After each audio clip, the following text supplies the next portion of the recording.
Hello বন্ধু, আপনাদের জন্য আজকে নতুন ভিডিও নিয়ে এসেছি।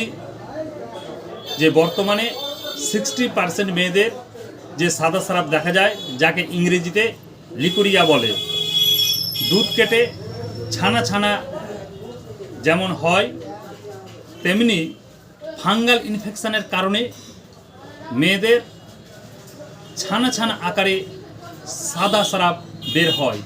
এই সাদা স্রাব অনেক সময় মাসিকের আগে দেখা যায় বা মাসিক শেষ হওয়ার পরে দেখা যায়, মাসিক চলাকালীন তেমনি দেখা যায় না। অতিরিক্ত হারে জন্ম নিয়ন্ত্রণ পিল খাওয়ার কারণে সাদা স্রাব হয়, ফাস্ট ফুড খাওয়ার কারণে সাদা স্রাব হয়, অতিরিক্ত রাত জাগলে সাদা স্রাব হয়। অনেক সময় আবার দেখা যায় পুষ্টির অভাব যদি হয় শরীরে, তাহলে সাদা স্রাব দেখা যায়। সাদা স্রাব যদি সাদা দুধের মতন হয়, যদি কোনো দুর্গন্ধ না থাকে, তাহলে বুঝতে হবে যে এটা স্বাভাবিক। আর যদি দুর্গন্ধ হয়, হলুদ আকারে হয় বা অন্য কোনো কালারে যদি হয়, তাহলে ভাবতে হবে এটা অস্বাভাবিক। সাদা স্রাব নিয়ন্ত্রণ করতে গেলে যথেষ্ট পরিমাণে ঘুমাতে হবে, ফাস্ট ফুড খাবারগুলো বর্জন করতে হবে, লাইফস্টাইল নিজেকে চেঞ্জ করতে হবে, পুষ্টিকর খাবার খেতে হবে। কতগুলো নিয়ম নীতির মধ্যে চলতে হবে। আমার স্ক্রিনে নম্বর দেওয়া আছে। যদি সাদা স্রাব অতিরিক্ত হয়,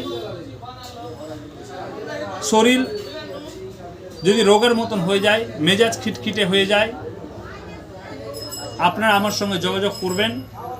আশা করি অতি অল্প সময়ের মধ্যে আপনারা এই সাদা স্রাবের সমাধান পাবেন।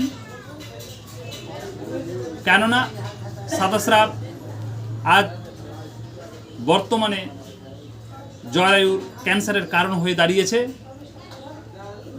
সাদা স্রাবের কারণে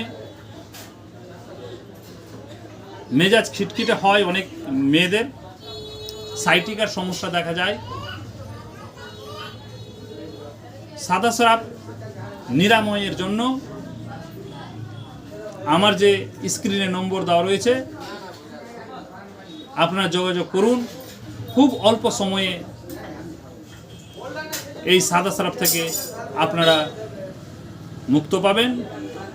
আপনারা সকলেই সুস্থ স্বাভাবিক থাকেন, ভালো থাকেন। আবার নেক্সট ভিডিওতে আপনাদের সঙ্গে দেখা হবে।